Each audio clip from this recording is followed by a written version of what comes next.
Vous allez bien? Est-ce que ça va bien? Amen. Alléluia. Écoutez, avant de continuer, je vais inviter quelqu'un qui va donner un court témoignage de ce qu'elle a vécu il y a quelque temps dans l'Assemblée. Alors, pendant un moment de louange, je crois, tu peux venir, Pilar? Ça fait quelques semaines que je veux qu'elle témoigne de ce qu'elle a vécu. Parfois, on voit les gens s'asseoir pendant la louange, puis des fois, sur le stage, on peut être déstabilisé en se disant, ben, il ne se lève pas. Mais des fois, c'est que Dieu est en train de faire quelque chose de grandiose dans leur vie. Alors, Pilar, est-ce que tu peux nous raconter ce que tu as vécu? Oui. Bonjour tout le monde. Ça fait quelques semaines après le message de Pasteur Marjorie. C'est ça. Tu as fait un appel. Puis, c'est bien tout le monde à l'avance, mais j'étais comme retenue dans ma chaise. Ben, je ne pouvais pas bouger. Je restais dans ma chaise. Puis, dans le fond, l'appel, c'était pour débloquer tout ce qui était bloqué dans notre vie. Ben, Dieu me parle par des rêves, souvent, toute ma vie chrétienne. Mais ça fait quelque temps, j'étais complètement bloquée. Puis je pouvais prier, mais je ne priais pas assez profond comme j'étais habituée. Je sentais que Dieu ne me parlait pas. Puis cette année a été une année super occupée pour moi. Travail, études, famille, il y avait plein d'affaires. Alors, je n'ai vraiment pas beaucoup de temps dernièrement. Je me sentais fatiguée. Alors, à ce moment-là, Dieu m'a donné une vision dans un nouveau lieu secret. C'est complètement différent. Alors, ça a été assez extraordinaire. C'est mon lieu privé avec Dieu. Alors, après ça, je n'ai pas tout compris, mais suite à ce jour-là, que tu as prié, puis qu'on a eu tout ça, j'ai commencé à faire des rêves encore. Puis la même journée, j'ai rêvé qu'il y avait des choses, des chaînes qui tombaient, des choses comme ça. Je n'ai pas tout compris. Ça fait 11 ans que ma famille et moi, on est ici. Mais lundi d'après, j'ai reçu une confirmation qu'on allait avoir la citoyenneté, mon fils et moi. Alors, merci Seigneur, mais je ne pouvais pas accepter l'invitation parce qu'on partait en voyage. On partait en vacances, alors j'ai envoyé une lettre comme que je ne pouvais pas assister à la convocation, etc. Alors, on est parti en vacances, puis j'avais peur. J'ai dit, maintenant, ça va être 6 mois, 7 mois, je ne sais pas quoi. Mais le même lundi qu'on est arrivé à notre vacances, ils m'ont confirmé, lundi d'après que vous arrivez des vacances, vous allez avoir notre citoyenneté. On est des citoyens maintenant.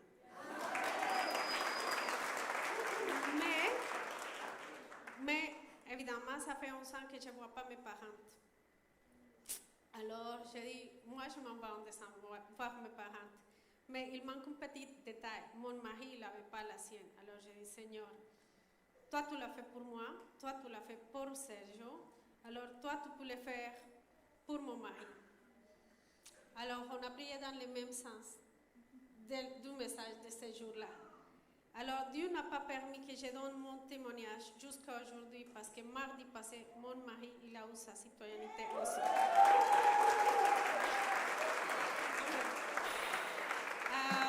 Mais il y a plein de choses qui ont débloqué, comme ma prière. C'est sûr que Dieu me parle à travers sa parole tous les jours, mais ça a commencé à me parler plus souvent comme j'étais habituée avant. M'a aidé à trouver des repos pendant mes jours super occupés. Puis fatiguée parce que maintenant c'est comme 6 jours sur 7 maintenant. Il a débloqué les projets qui ont été super bloqués à mon travail, tout a débloqué. Alors il y a un déblocage suite à ce jour-là continuel. Puis je continue à prier sur ça. Alors je vous encourage à suivre chaque appel. Quand on a un appel, Dieu a des messages pour nous. Dieu nous parle. Rappelez-vous des bienfaits que Dieu a fait pour vous. C'est ça qui dit le Seigneur. Puis c'est ça qu'il a fait avec moi, avec ma famille. Il a guéri des relations suite à ce jour-là, à ce message. Il a guéri des relations. Il a fait toutes sortes d'affaires qui sont été bloquées. Ça a été une année de déblocage. Suite à ça, gloire au Seigneur. Amen. Amen.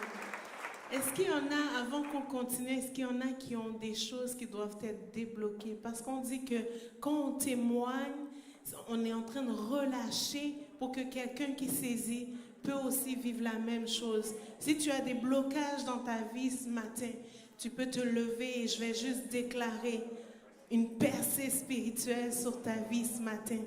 Alléluia.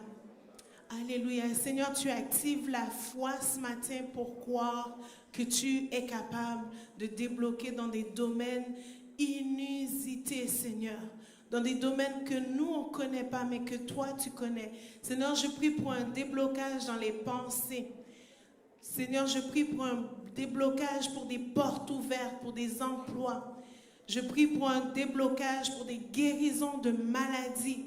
Guérison émotionnelle et mentale maintenant.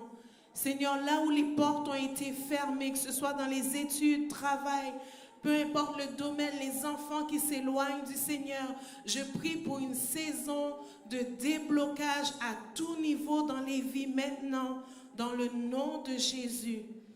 Amen. Alléluia. Alléluia. On veut se rappeler que c'est Jésus qui fait l'œuvre. Hein? La sœur a dit, elle a continué à prier et à déclarer par rapport au message et d'autres choses se sont passées. Je veux vous encourager. Je pense que c'est la semaine passée, quelqu'un me disait, on est tellement nourris, on nous donne de la viande. Mais ma prière, c'est que quand vous prenez cette viande-là, vous ne la laissez pas juste là. Vous la voyez ici, puis vous vous levez, vous partez. On veut équiper les saints dans le but du ministère. Et ceux qui doivent faire le ministère, c'est vous, dans vos propres vies, mais autour de vous aussi. Soyez des ministres de l'Évangile aussi avec nous. Amen. Alors ce matin, Seigneur, il m'a mentionné qu'il voulait faire du ministère dans les vies et qu'il voulait faire descendre sa gloire au milieu de nous. Alors, je ne sais pas pour vous, mais j'aime bien entendre et m'aligner avec ce que Dieu dit. Et s'il y a quelqu'un qui a besoin d'expérimenter la gloire de Dieu ce matin, que tu as soif de plus et que tu sens que c'est bloqué alors qu'on a parlé de déblocage tout à l'heure, j'ai tout un message, mais je veux m'aligner à ce que Dieu veut faire ce matin. Ces derniers temps, Dieu veut toucher des vies. Et je vais vous mentionner ce qui se passe. On a parlé de mouvement divin. Et dans un mouvement divin, tout ce qui était sous le tapis, ça sort. Tout ce qui était non réglé dans le cœur, ça remonte. Parce que Dieu ne va pas verser du vin nouveau dans des outres anciens. Il va venir renouveler. Donc, ce qui était là, qui dormait, plus on va verser, ce que ça fait, c'est que les scories remontent. Et c'est pas bon. Et donc, quand on parle de mouvement divin de Dieu dans nos foyers, nous, on a cette image que la gloire de Dieu va venir, on va être toute remplie. Mais on parle de coupes secouées, serrées qui débordent. Ça veut dire quoi? Ça veut dire que ce qu'il y a au fond doit d'abord remonter. Et certains, c'est ce que vous vivez. Vous pensez que c'est l'ennemi qui vous attaque? Laissez-moi vous dire que ce sont des choses que vous avez laissées traîner, qui sont en train de reprendre la place, qui doivent dégager. Et le tapis est soulevé, puis il y a des bibites. Il y a des scories, il y a des choses que Dieu veut enlever. Il veut venir les prendre ce matin. Alors ce matin, c'est un temps de ministère dans nos propres vies. Les choses qu'on a tolérées longtemps dans nos comportements, dans nos vies, Dieu veut dégager. Et je vais vous dire, je ne vais pas parler longtemps. On parle souvent de combat spirituel. Et ces derniers temps, le Seigneur me parle de ça en me disant, on a mal compris c'est quoi le combat spirituel. Parce qu'on pense qu'il faut talonner l'ennemi puis commencer à crier, Satan, sors d'ici, mais tu as perdu ton autorité à cause de ton comportement. Donc, tu peux crier encore, mais tant que tu n'as pas changé, ça va rester la même situation. Il y a des choses que c'est nous que Dieu veut changer d'abord. Ensuite, on acquiert l'autorité et on est en position de dire tu quittes ici et il va quitter parce que tu auras l'autorité. Mais tant que tu tolères des choses qui sont du domaine de l'ennemi, et tu marches dans l'insoumission à Dieu, ben, l'ennemi a le droit d'être là. Quand on va parler des vraies affaires ce matin, les droits spirituels que l'ennemi prend, c'est nous qui lui donnons. Puis, il y a des cas spéciaux où est-ce que nos parents ont fait des choses avec des rituels, des choses qu'on peut gérer dans la prière parce que ça a un rapport avec des choses qui sont hors de notre contrôle parfois, mais le Seigneur peut le révéler afin qu'on défasse les liens spirituels. Mais quand on parle de nous, de nos comportements, de notre façon de vivre, avant Éphésiens 6, 10 à 18, il y a Éphésiens 5, 1 et 2, et 3, et 4, et 5. On a Éphésiens 1, pour les enfants, les jeunes qui sont là. Éphésiens 6, 1, où est-ce que Dieu parle de notre façon de fonctionner dans la maison. De la façon dont je parle à mes parents. Une fois que j'ai compris ça, que je l'exprime dans ma vie, maintenant je peux venir dire, j'ai mon casque du salut. Les traits enflammés de l'ennemi ne peuvent pas m'atteindre parce que j'ai une autorité spirituelle. J'ai compris qu'en gérant mes pensées, je viens d'enlever le droit d'atterrissage à l'ennemi.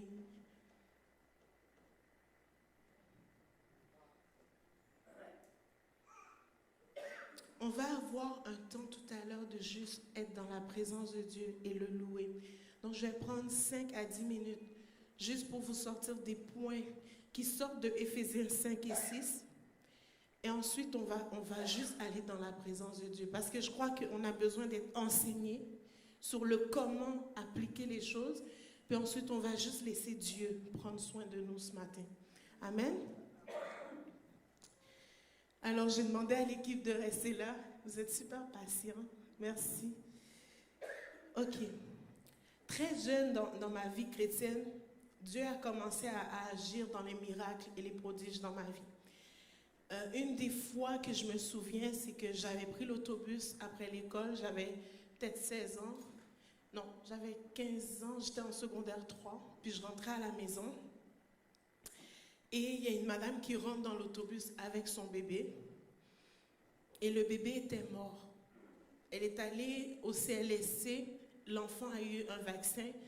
Puis elle arrive dans l'autobus. Puis elle découvre l'enfant. Puis on voit que l'enfant est bleu, comme mauve bleuté en tout cas.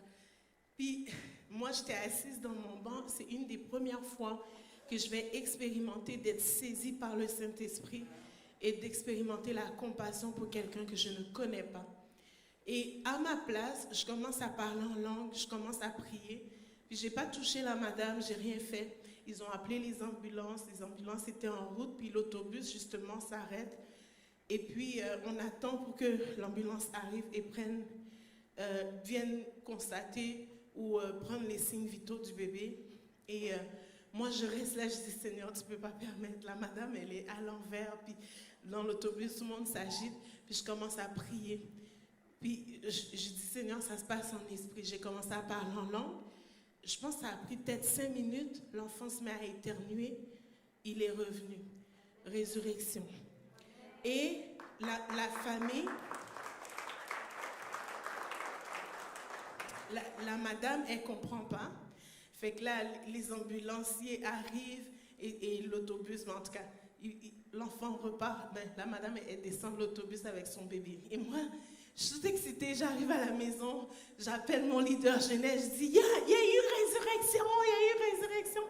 Je ne savais pas comment gérer, je ne savais pas quoi faire, mais finalement, j'ai dit, bon, je ne veux pas le témoigner, je ne veux pas que personne le sache. Je l'ai dit à mon leader jeunesse, puis c'est resté comme ça.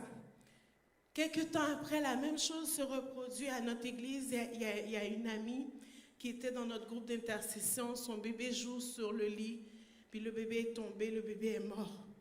Et puis elle nous appelle, elle dit, le bébé vient de mourir, qu'est-ce qu'on fait? Je dis, on va prier. Je pense, à 5 heures du matin, on a réuni nos intercesseurs, puis on a débarqué chez eux, puis on a prié. Le bébé est revenu à la vie. Et Dieu l'a fait à 2 reprises. Donc pour moi, quand on me dit que Dieu peut faire, je le crois, parce que je l'ai vu. Très jeune, j'ai vu Dieu agir. J'ai vu Dieu restaurer des couples. J'étais toute jeune, je ne suis pas mariée. Minuit, on m'appelle, je débarque dans la maison, je pointe je pointe l'homme, tu fais plus ça et toi tu arrêtes. Et puis j'ai vu des couples restaurés. Et j'ai vu aussi des couples qui me demandaient de prier. J'intercédais, je voulais plus qu'eux et qui se sont quand même séparés. Donc j'ai vu les deux. J'ai vécu de croire que l'échec des gens, c'était mon échec à moi parce que je me disais pourquoi c'est pas arrivé. Et donc quand on prie, on intercède, il y a des fois où est-ce que ça n'arrive pas et que c'est pas juste à cause de nous ou à cause de Dieu, mais c'est aussi la volonté des hommes qui s'impliquent dans la situation. Et ce matin, j'aimerais vous parler que le combat spirituel, ce n'est pas juste quand on fait face à l'ennemi et qu'on est en train de traiter des situations. C'est ce qui se passe avant dans notre vie. J'aimerais vous proposer que comment on gère ce qu'on lit dans la parole nous donne une autorité spirituelle contre la mort ce matin.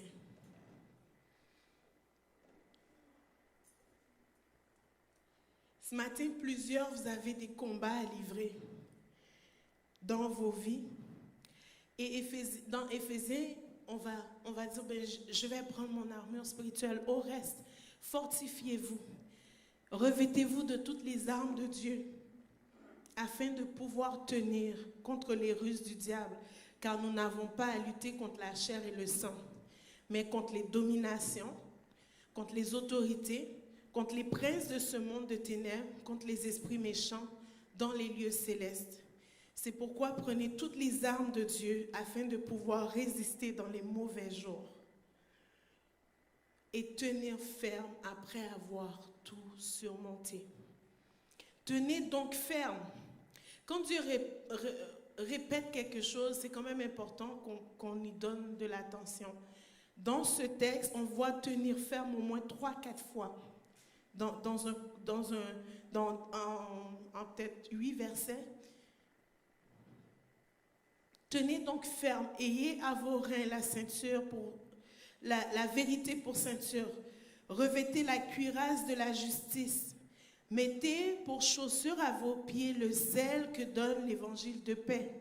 Prenez par-dessus tout cela le bouclier de la foi. Je viens de lire Éphésiens 6, versets 10 à 18. Si quelqu'un peut l'afficher. Prenez par-dessus tout le bouclier de la foi avec lequel vous pourrez éteindre tous les traits enflammés de l'ennemi. Prenez aussi le casque du salut et l'épée de l'esprit qui est la parole de Dieu. Faites en tout temps par l'esprit toutes sortes de prières et de supplications. Veillez à cela avec une entière persévérance et priez pour tous les saints. Ça, c'est un verset que j'ai appris par cœur, ça fait longtemps. Et donc, quand je le lis, des fois, j'ai besoin de m'arrêter sur les mots pour me le réintégrer. Parce que des fois, on apprend les passages, on les prie et tout, puis on oublie leur portée.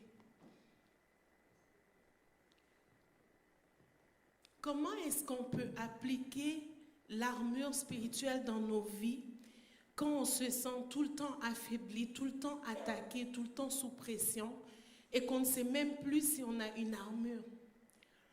Il m'est arrivé souvent de prier avec des gens et que le Seigneur me montre leur armure. Comme ça, j'ai pu prier pour parfois réparer l'armure. On voit qu'il y en a qui se battent, il y a des trous dans le casque, pour de vrai. Les chaussures sont réparées. Dieu veut réparer nos chaussures, veut nous donner une cuirasse plus épaisse. La parole de Dieu va nous dire que c'est sa fidélité qui est notre cuirasse. Si on ne croit pas que Dieu est fidèle, comment on peut être protégé? Sa fidélité nous protège notre cœur, nos émotions, protège notre tronc.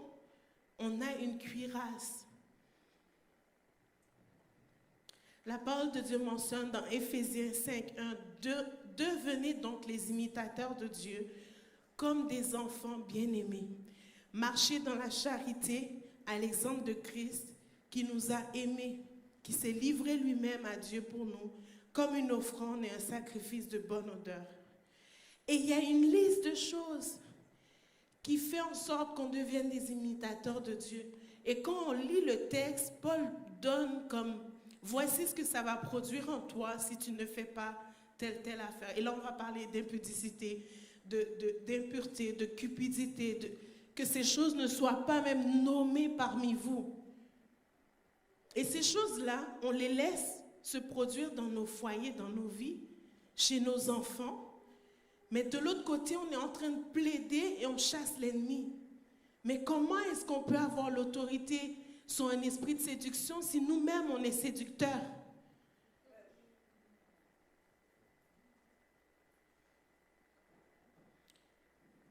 Qu'on n'entende ni paroles malhonnêtes, ni propos insensés, ni plaisanteries, ni choses, ce sont des choses contraires à la bienséance, qu'on entende plutôt des actions de grâce.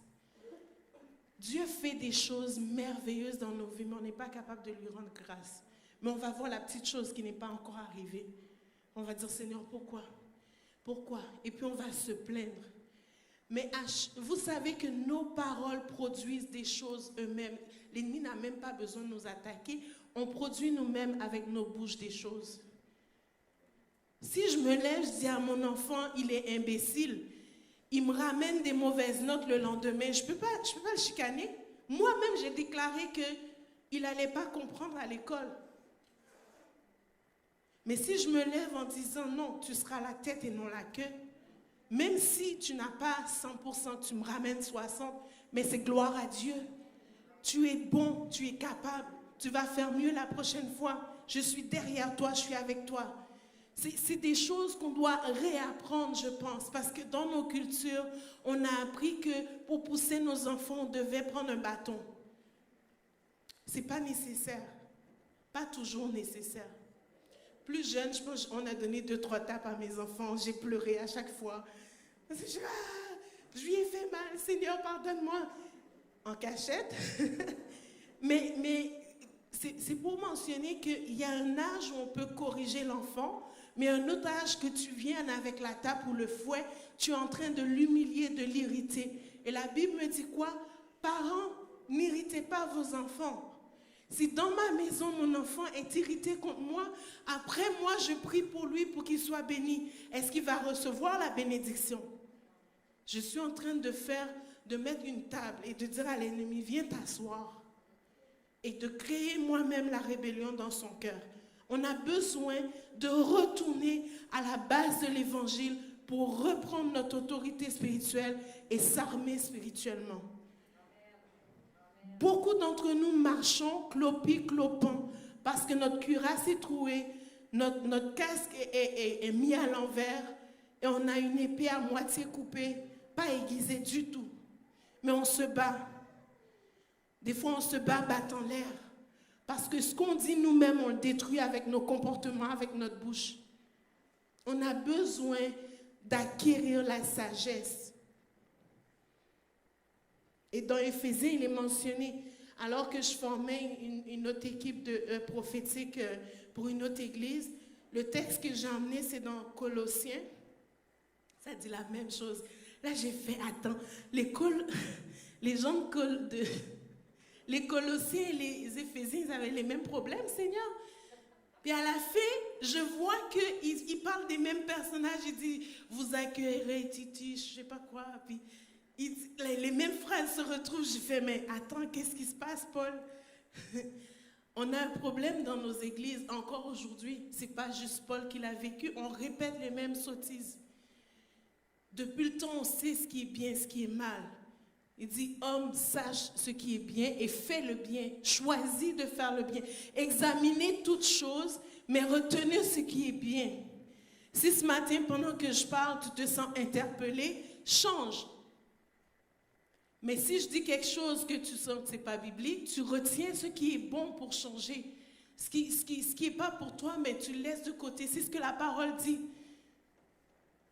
Donc on a besoin de saisir la vérité, de l'inculquer à nos vies, de laisser Christ se former en nous et de marcher avec notre armure parce qu'on perd de la puissance, parce que l'Église, si elle marchait dans sa puissance, dans sa toute-puissance, dans la domination sur les œuvres de l'ennemi, comme la parole le mentionne, écoute, certains vous voleraient ici, là.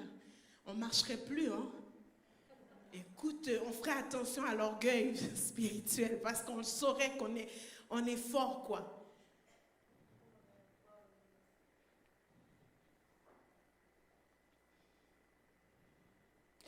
Tu sais, la parole de Dieu est tellement claire sur les choses qu'on doit enlever de nos vies, mais l'ennemi nous rend ça tellement attirant. Puis je peux comprendre, hein, quand on est séduit dans nos cœurs et que les choses sont difficiles à défaire, mais jamais j'ai vu dans la Bible où est-ce qu'on devait lutter contre le péché. La Bible dit, fuis les passions, ok?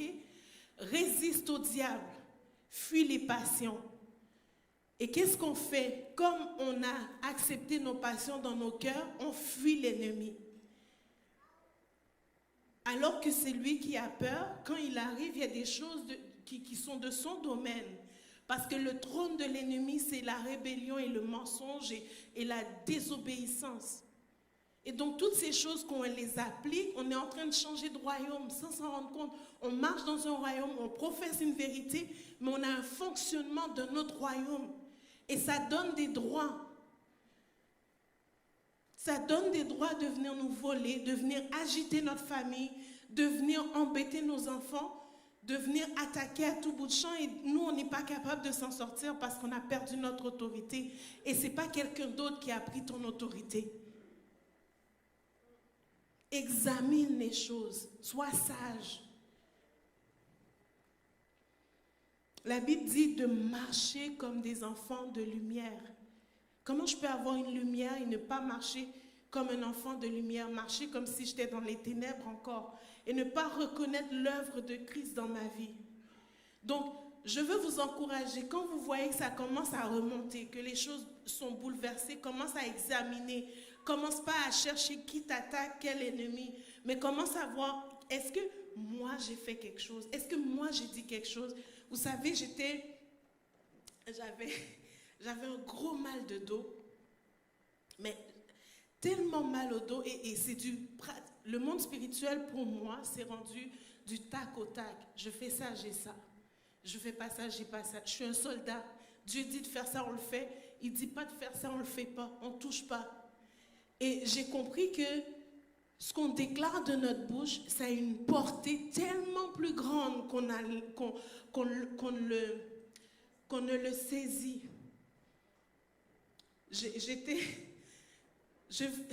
Je voulais perdre du poids et je vous raconte un secret. Je voulais perdre du poids et j'ai commencé à prier pour que Dieu m'aide à perdre du poids. Et donc, je faisais tout ce qu'il fallait et puis ça ne marchait pas. Et puis, je ne suis pas très persévérante pour faire les exercices. Et puis, je suis allée devant mon miroir, puis j'ai commencé à déclarer que je confronte l'obésité, mais genre, je lis l'obésité ou whatever, je ne sais pas quoi.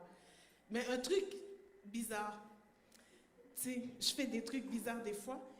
Puis là, je fais ça une fois, 2 fois, puis j'étais dans un jeûne en plus. Puis j'ai dit, ça va marcher, Seigneur. Et puis, à un moment donné, mon dos commence à me faire mal, mais vraiment intense. Puis j'ai prié, j'ai demandé à des gens de prier pour moi, ça ne partait pas. J'ai été voir un médecin en physio, ça ne marchait pas. Et puis un jour, je rencontre mon amie, je parle souvent d'elle, une amie qui est prophétesse, puis elle me regarde, elle dit, viens ici, toi. Je dis, ok, je suis dans le trouble. Fait que je m'en vais la voir, elle dit, on va aller dans ton bureau, ça va pas. J'ai dit, ok.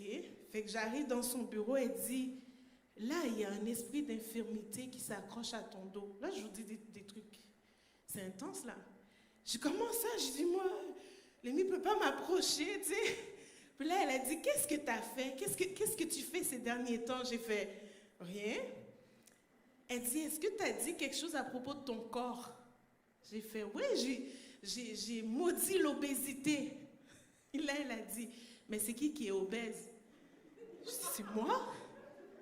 Puis je vous dis, c'est vrai, c'est aussi, tu sais, il faut en même temps être vrai avec soi, là. Je suis pas toute mince, là.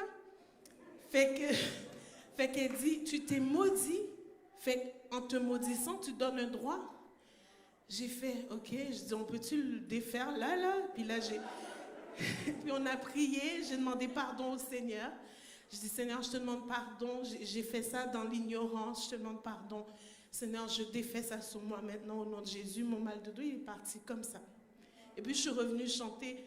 Les gens n'ont même pas vu, c'était pendant la réunion. Je suis revenue dans la salle, j'avais plus mal au dos.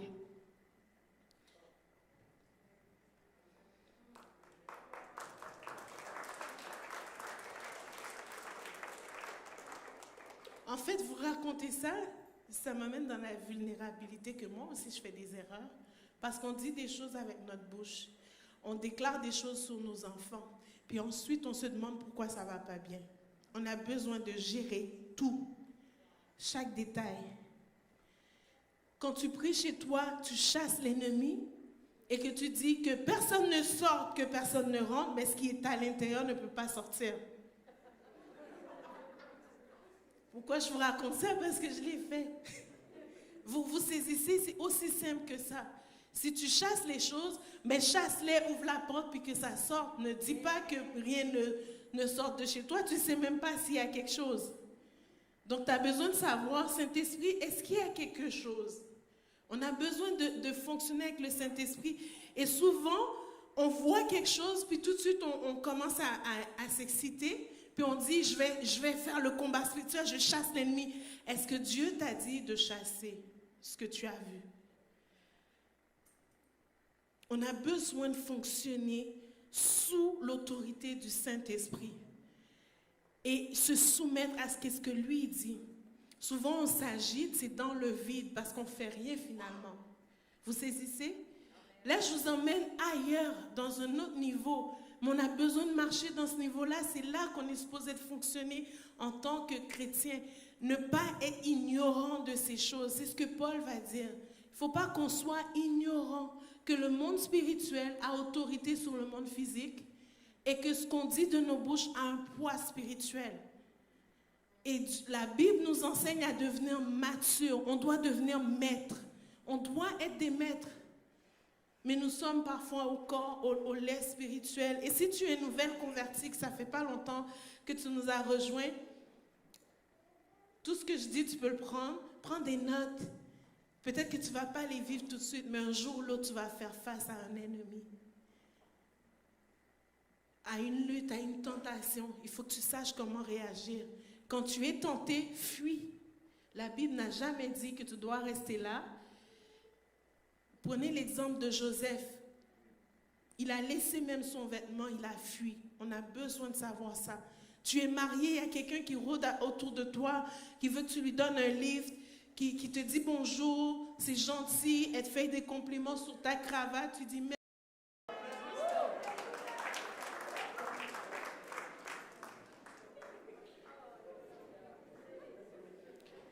La Bible dit, prenez garde de vous conduire avec circonspection comme des insensés, mais comme des sages. Soyez comme des sages. Soyez comme des sages. Rachetez le temps. Les jours sont mauvais. Vous n'avez pas toute votre vie là pour vivre votre vie chrétienne comme Jésus le demande. C'est aujourd'hui que tu dois faire des changements. Si tu es tombé hier dans quelque chose, tu as demandé pardon, continue ton chemin. Parce que l'esprit de culpabilité, sache-le, il va revenir. Il va faire les mêmes tactiques tout le temps.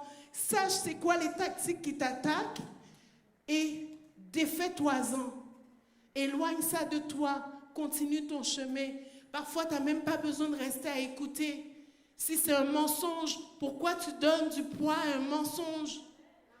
Le mensonge n'a d'autorité que lorsque tu lui donnes des droits. Si tu entends un mensonge, tu ne donnes pas de droits, tu ne l'écoutes pas, ben ça reste un mensonge, puis tu fais ton chemin.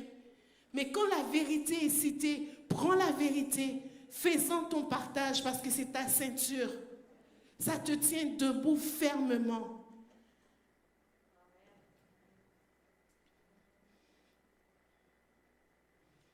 Rendez gloire à Dieu, rendez grâce à Dieu. En toutes choses, vous soumettez les uns aux autres. Et je m'en viens avec des points peut-être un peu litigieux.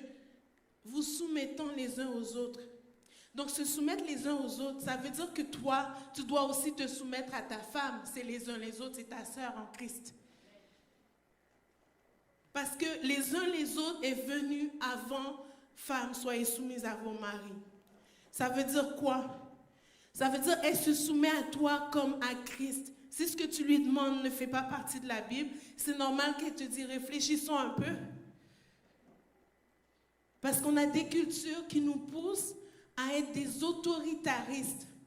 Et moi, je décide foncièrement de me soumettre à mon mari et de le laisser prendre des décisions. S'il me dit, tu ne peux pas prêcher, fais pas le ministère, je dis, ok mon ami, on va en parler. Jésus m'a dit, il dit non, ben je ne le fais pas. Tu sais pourquoi? Parce que c'est à lui que Dieu va demander des comptes, pas à moi.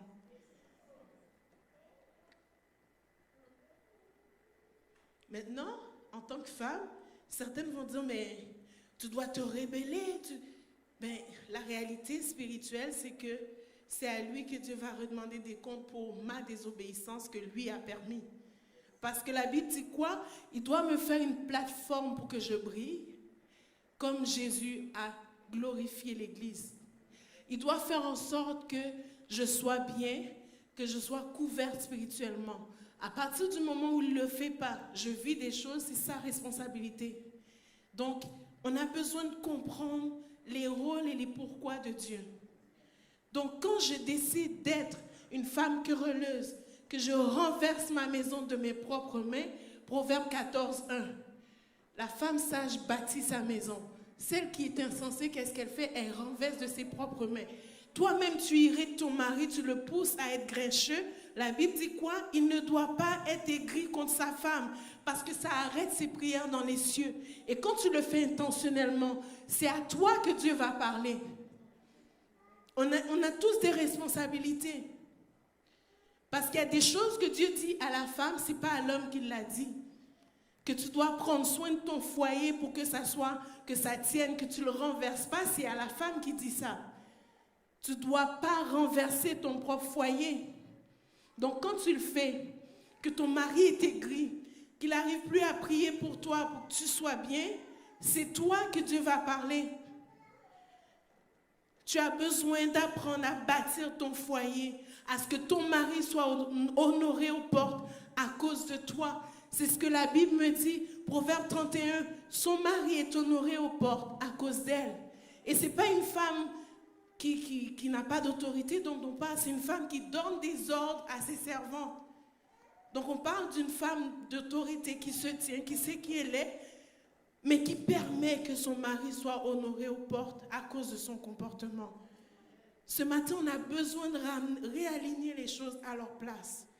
Maintenant, Marie, ne cherche pas non plus à écraser ta femme puis l'empêcher de briller, parce que ton rôle, c'est qu'elle puisse briller, qu'elle marche dans l'autorité de Christ et qu'elle fasse ce pourquoi Dieu l'a appelée.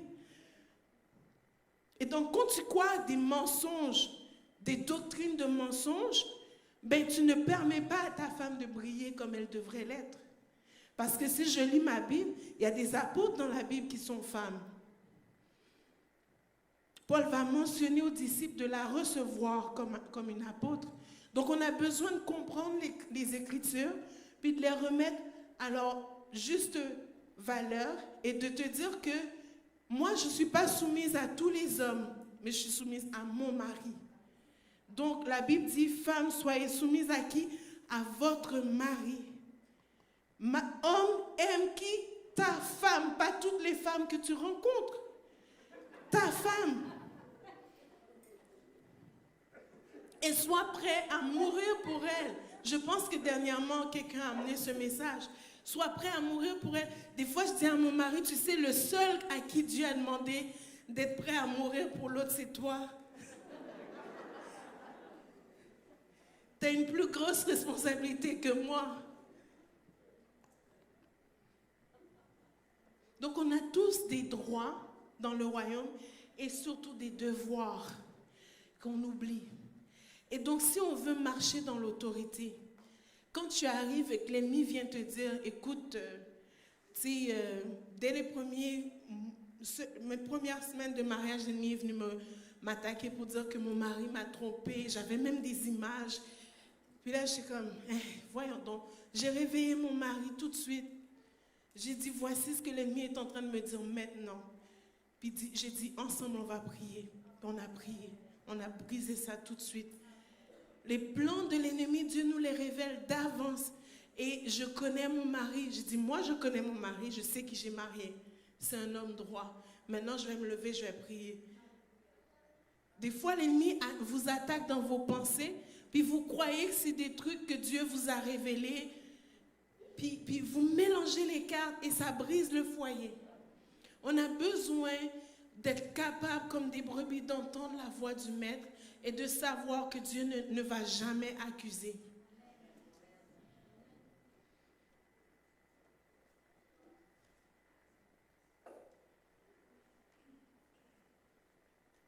Faites paraître vos femmes glorieuses, belles. Elles vont être pleines de sagesse, elles vont être heureuses, puis elles vont prier pour vous. Elles vont permettre que vous brillez aux portes de la ville. Avec nos enfants, Dieu nous demande de ne pas les irriter, mais les enfants, Dieu vous demande d'obéir à vos parents. Et quand tu as passé l'âge de la majorité, d'honorer tes parents. Et quand tu es marié, ton père, ta mère doivent être séparés de ton foyer. Ça veut dire quoi? Ça veut dire que tu vis quelque chose avec tes parents, excuse-moi, avec ton mari. C'est entre toi et ton mari et Jésus s'en occupe. Et dans nos cultures, on a des cultures où on va appeler toute la famille, on va faire une réunion de famille, puis on est en train de faire le procès de l'autre devant tout le monde. Ça nous avilit. Ça met nos choses dehors, notre intimité dehors. Et Dieu ne veut pas que le lit conjugal soit souillé. C'est une façon de souiller vos lits conjugales. Je vous le dis, hein. De prendre les parents, de les emmener dans votre lit conjugal pour juger ce qui est bien ou mal, c'est de souiller votre lit conjugal. C'est juste Jésus qui a le droit d'être là. Et puis pourquoi on a des témoins dans les mariages? Les témoins, soyez sages aussi. Arrêtez de prendre parti puis de diviser des couples. Excusez-moi, mais il faut dire les vraies affaires. On est dans un royaume. On est dans un royaume où les lois ont changé. On n'est pas sous la loi de l'Ancien Testament. On est sous la loi, la grâce de Jésus-Christ. Donc, si tu as de la misère à gérer quelque chose, c'est difficile, ben Dieu, il a mis des bergers, il a mis des gens autour, des frères et sœurs. La Bible dit quoi? Des fois, on dit, je veux tellement honorer mon mari, ça va vraiment pas, je peux rien dire. La Bible dit quoi? Confessez vos péchés les uns aux autres et vous serez guéris. La prière du juste a une grande efficacité. C'est dans ce cadre-là que la prière du juste a une grande efficacité. C'est que mon ami me raconte quelque chose, on prie ensemble, ça amène la guérison dans son cœur. Ça n'amène pas le procès de l'autre, ça amène la guérison dans son cœur. Et la prière du juste a une grande efficacité. Dieu fonctionne avec des principes et des lois spirituelles que si on les applique dans nos vies, on va voir notre autorité augmenter. On a besoin de marcher dans l'autorité de Christ, puis on croit que c'est quelque chose qui est théorique, qui flotte dans les airs. J'ai l'autorité de Jésus parce que j'ai donné ma vie à Jésus. Je suis couvert par le sang de Christ. Mais ta marche spirituelle est importante pour garder cette couverture. Est-ce que ça va?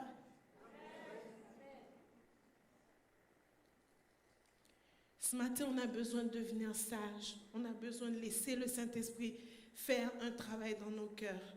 On a besoin d'agir sagement envers nos employeurs, envers nos employés.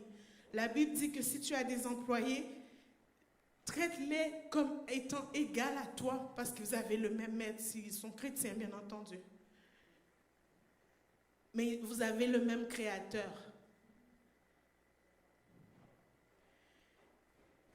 Abstenez-vous de menaces. La mesure qu'on utilise pour la correction est vue par le Seigneur. Je vous ai mentionné il y a quelques dimanches, je devais reprendre 2 jeunes filles, puis je suis arrivée, j'étais tout en feu là, Seigneur, en tout cas, j'ai pas aimé ça. Et puis le Seigneur m'a dit, moi je mesure avec douceur et avec bonté. Je fais, ok, tu les aimes, mon Seigneur. Je me suis calmée rapidement parce que j'ai compris que non, juste mentionner la chose, puis dire, je veux plus que ça se reproduise au lieu de venir puis d'avoir un ton qui peut blesser. Dieu prend soin de ses enfants. Donc encore, tenez ferme, revêtez-vous de toutes les armes. Souvenez-vous que parce qu'on a un ennemi qui cherche où il va venir rugir pour dévorer, nous devons nous gérer spirituellement. Nous devons regarder, est-ce que le chemin où je marche aujourd'hui, Dieu est avec moi. Vous savez, on est dans une église prophétique, donc je peux amener certaines choses. Même quand on voit l'ennemi, on voit des choses spirituelles, puis qu'on aurait tendance à s'exciter, puis chasser les démons. Il faut demander à Dieu, pourquoi il est là? Est-ce que moi, je peux le chasser? C'est aussi simple que ça. Puis si Saint-Esprit te dit, non seulement il a le droit d'être là, c'est un territoire, toi, tu ne peux pas le chasser, laisse-le là. Tu le laisses là, tu fais ton chemin. Mais nous, parce qu'on est en Christ et qu'on a reçu l'autorité de chasser les démons, qu'on marche sur les serpents et scorpions, on croit qu'on peut tout faire, puis on peut aller contre toute chose. Non. On marche pour le royaume. On marche pour des âmes. On marche pour. On n'est pas en train de marcher contre. Ce qui est contre, Dieu s'en occupe. Et quand il nous dit d'intervenir, par exemple, ça ne prend pas de midi à 14h. Ça quitte. C'est important de comprendre que notre autorité vient de notre soumission à Dieu, de notre soumission dans notre couple, de marcher soumis les uns envers les autres. Que ce n'est pas parce que tu as un mari, que ta femme, il n'y a pas la soumission les uns aux autres. Sur certaines décisions, vous avez besoin que ça soit pris à deux. Et celui qui a le mot final, bien entendu, c'est le mari. S'il y a un dilemme et qu'on ne trouve pas la solution, c'est lui qui prend la décision finale. Sauf que quand la situation n'a pas bien été, c'est lui qui gère. Puis je ne peux même pas dire je te l'avais dit parce que c'est son rôle de prendre des décisions, right? Donc, on peut marcher dans notre... Donc, on revient à la fin. Soyons des imitateurs de Dieu. Et notre âme spirituelle va être aiguisée, va être à sa place. J'aurai une cuirasse assez solide que les flèches vont rebondir. Il y a une soeur qui m'a raconté un truc. Des fois, l'ennemi vient par la peur pour que ta cuirasse s'ouvre et que les flèches rentrent. Et c'est pour ça que les peurs, on ne peut pas s'associer à la peur. Si on sent qu'on a peur, on dit « je refuse la peur maintenant au nom de Jésus ». Parce que sinon, ça vient mettre une faille dans notre cuirasse, puis l'ennemi peut lancer des flèches. On a besoin de comprendre des notions qui ont l'air nébuleuses peut-être, mais c'est spirituel. Paul va dire, je parle à des hommes spirituels qui peuvent comprendre. Donc, quand c'est saisi dans notre pensée et qu'on fait descendre dans notre cœur, notre façon de marcher s'aligne avec le royaume dans lequel on est. On n'est pas dans un royaume terrestre.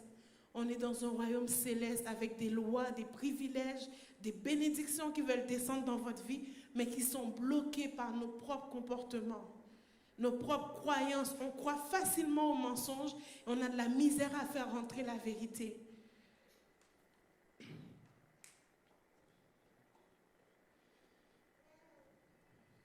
C'est chic. Alléluia. Donc, ce matin, ce que j'aimerais nous encourager à faire, une des choses par rapport à notre bouche, c'est vraiment de chercher à vous entretenir, comme il est dit dans Éphésiens 5, verset 19. Entretenez-vous par des psaumes, des hymnes, des cantiques, chantant et célébrant de tout votre cœur les louanges du Seigneur. Entretenez-vous. Cherchez à encourager les uns les autres. Cherchez à être une bénédiction pour quelqu'un. Là-dessus, il est mentionné que Dieu n'est pas contre ces choses. Rendez continuellement grâce à Dieu. Soyez remplis du Saint-Esprit. Et quand je lisais les commentaires par rapport au fait d'être remplis du Saint-Esprit, ça disait quoi? Soyez constamment remplis du Saint-Esprit. Le verbe utilisé, c'est pas juste d'être rempli une fois puis c'est fini.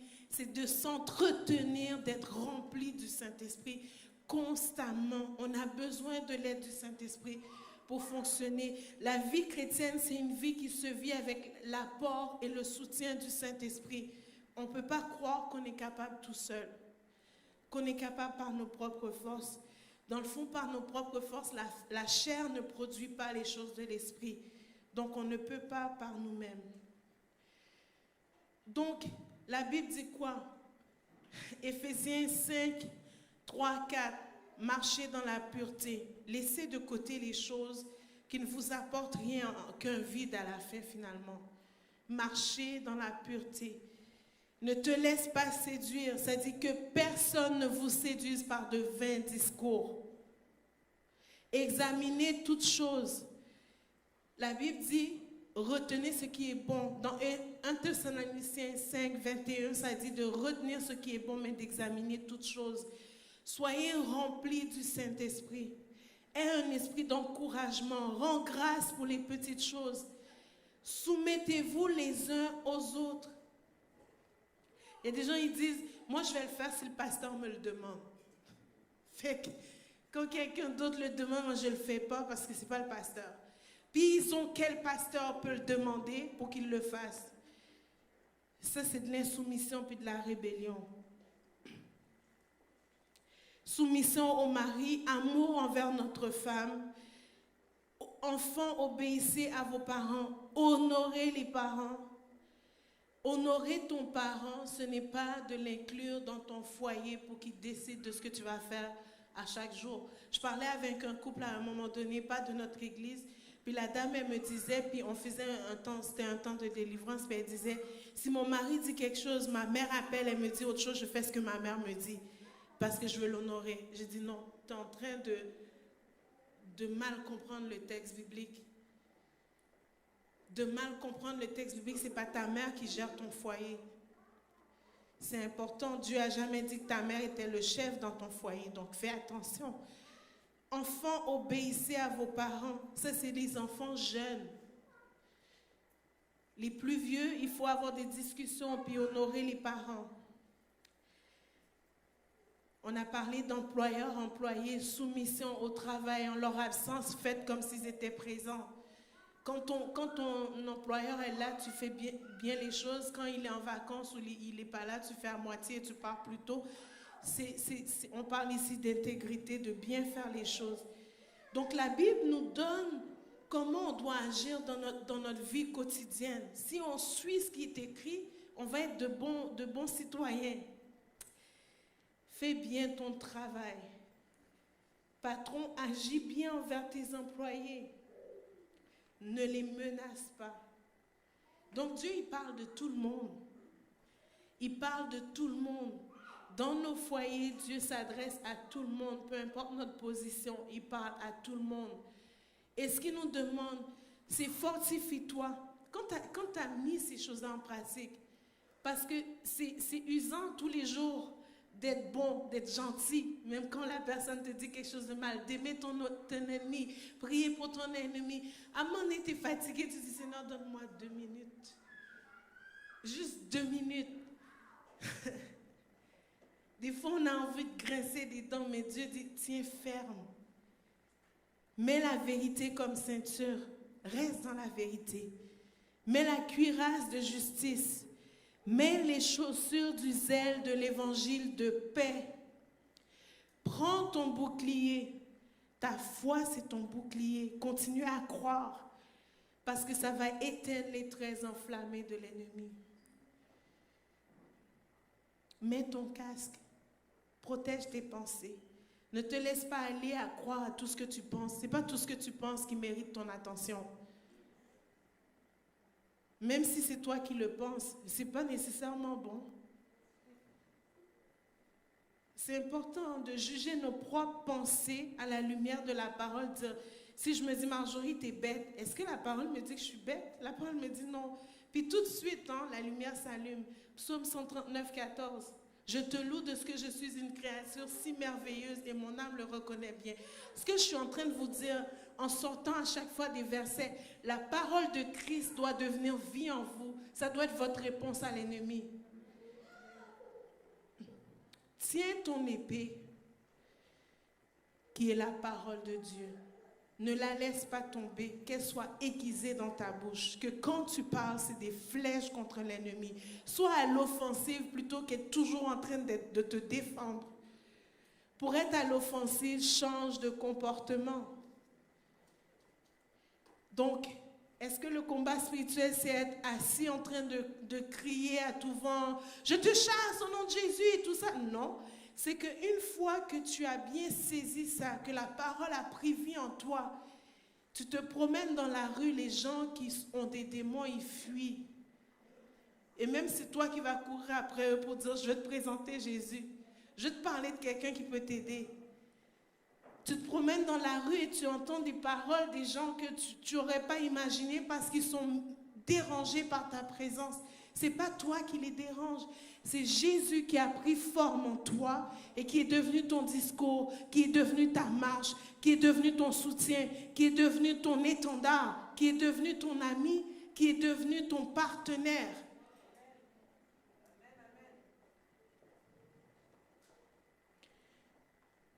Et ça ne veut pas dire qu'on devient parfait, hein, parce qu'on fait plein de gaffes et puis on se lève, Seigneur, pardonne-moi, j'ai mal parlé, j'ai mal dit, j'ai mal fait, je me suis laissé aller, la colère a pris la place, puis le Seigneur nous relève et puis on continue à marcher.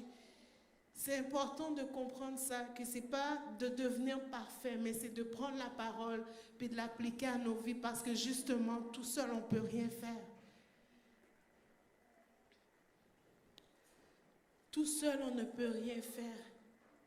Mais avec lui, on peut tout par celui qui nous fortifie. Ce matin, est-ce qu'on peut se lever ensemble? Je ne vais pas nécessairement faire un appel parce que je sais que ce que j'ai emmené est quand même intense. Ce que je vais faire, c'est qu'on puisse venir à Jésus ce matin et dire, Seigneur, je ne serai pas capable tout seul d'appliquer Éphésiens. Avec tout ce qui est mentionné, j'ai sûrement 2-3 trucs que je ne fais pas bien. Moi, dans les trucs où j'ai des failles, je demande à mon mari de m'aider. Puis lui versus et versa. Surtout avec mes enfants, parce que j'ai été élevée d'une manière, puis ici, je dois appliquer des choses qui sont bibliques dans leur vie. Et des fois, je leur rappelle qu'en Haïti, je ne pouvais pas parler à ma grand-mère comme ça. Puis mon mari vient derrière, tu sais, il faut rappeler les passages bibliques. Et puis ramener la Bible. Et puis nos enfants, ils ont appris des textes bibliques pour venir jaser. Donc ils ont des réponses et aussi prend la Bible. On a des belles discussions comme ça. Parce qu'on veut bâtir sur Jésus. Je suis allée au cinéma avec des jeunes filles pour les écouter. Puis être touchée par des plus jeunes.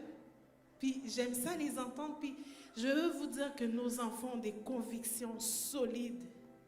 Je les ai entendus parler, puis ça m'a rassurée sur cette génération-là. Dans le film, ils ont vu tous les trucs non dits qui étaient en dessous, qu'on a voulu faire passer.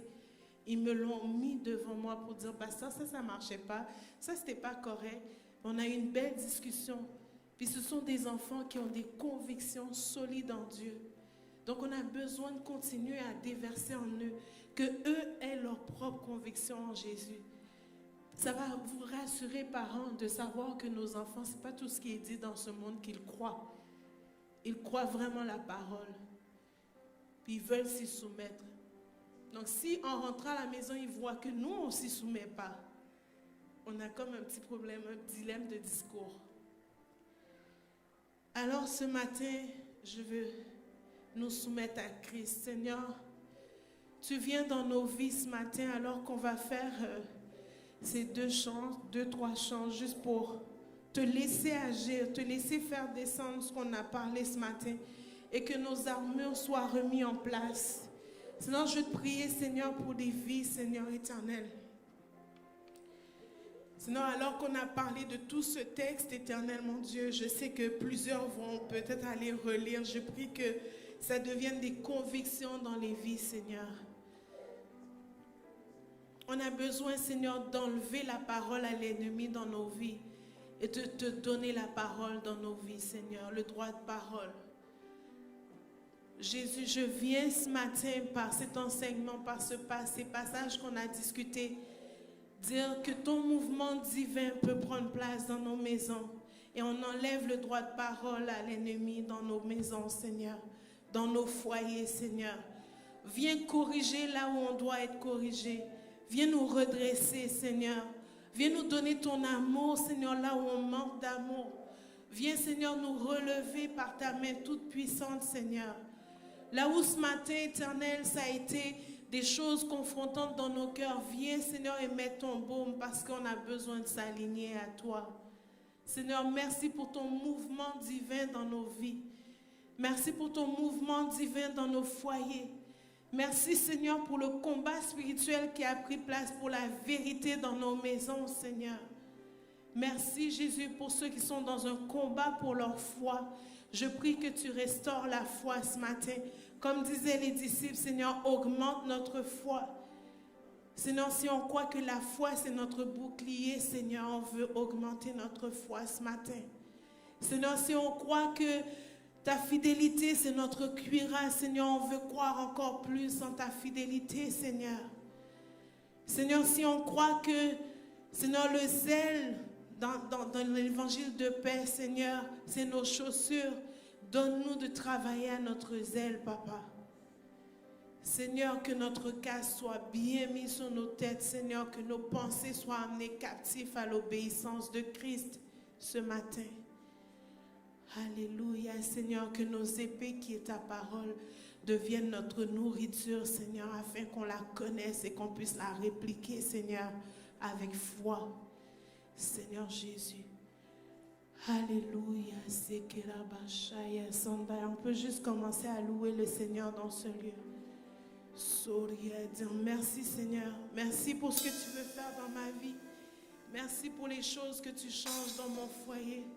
Merci Seigneur pour les changements qui prennent déjà place dans le monde spirituel. Seigneur, on prie que Seigneur, on soit caché en toi, Seigneur. Yes. Alléluia. S'incline devant toi. Tous les anciens déposent leur couronne devant l'agneau de Dieu et chantent. Tous les anges et les saints s'inclinent devant toi. Tous les anciens déposent leur couronne devant l'agneau de Dieu et chantent. Tu es digne de louange. Tu es digne de louange.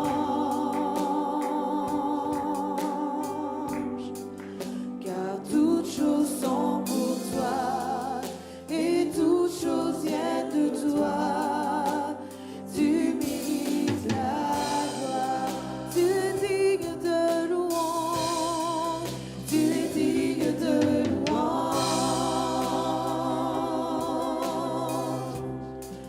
Tu es digne de louange.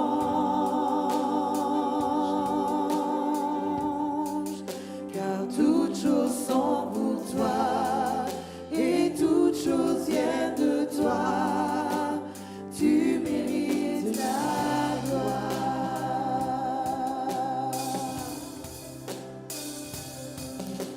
Jour et nuit, nuit et jour, qu'un parfum s'élève.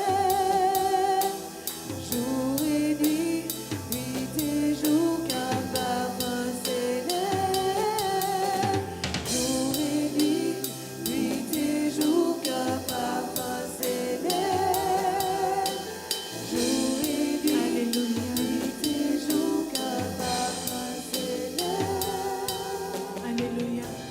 Il y a quelqu'un dans ce lieu, alors qu'on chante ce chant, le Seigneur est en train de switcher l'atmosphère de ta maison. Tu as l'impression que quand tu rentres, il y a eu des choses qui se sont passées dans la maison, qu'il y a un désordre spirituel. Et le Seigneur est en train de te dire, alors que tu dis jour et nuit et jour, qu'un parfum s'élève, que son parfum prenne place dans l'atmosphère de ta maison maintenant. Seigneur, nous venons, Seigneur, nous déclarons, nous prions afin que tu envoies des anges dans cette maison et que tu dis, Seigneur, l'ange de l'Éternel campe autour de ceux qui le craignent et il les arrache au danger. Alors que cette personne est en train de mettre de l'ordre dans ses pensées, dans son cœur, dans son attitude, toi-même tu switches l'atmosphère de la maison maintenant, dans le nom de Jésus. Qu'un parfum s'élève. Nuit et jour, qu'un parfum s'élève.